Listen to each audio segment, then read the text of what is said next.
lulusan terbaik dari masing-masing program studi yang Sudarlun Universitas Islam Negeri UIN Araniri wisudakan 1.177 mahasiswa lulusan semester ganjil tahun akademik 2017-2018. Wisuda mahasiswa ini dilaksanakan pada rapat senat terbuka di Auditorium Ali Hasmi, Banda Aceh.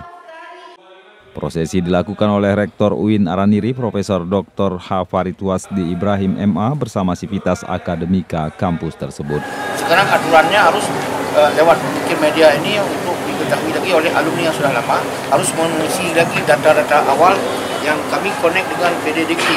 Untuk sekarang ijazah kita harus connect ke sana. Kalau dilihat dalam daftar dengan PDDikti tidak ada terdaftar mereka ini, jadi nanti penahanannya pada ijazah. Apakah lulus di lembaga pemerintahan atau non pemerintahan, sekarang sudah ada standar, dia terdaftar di sana.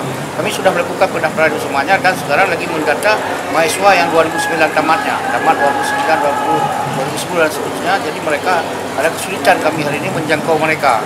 Jadi lewat media ini kami mengumumkan mereka yang sudah 5 tahun lalu, 6 tahun lalu itu harus mengisi lagi borangnya, ada form disediakan kepada mereka. Yang mereka baru-baru ini sudah oke, ini sudah aman semuanya. Dari Banda Aceh, Adam Pramayuda melaporkan untuk Serambi On TV.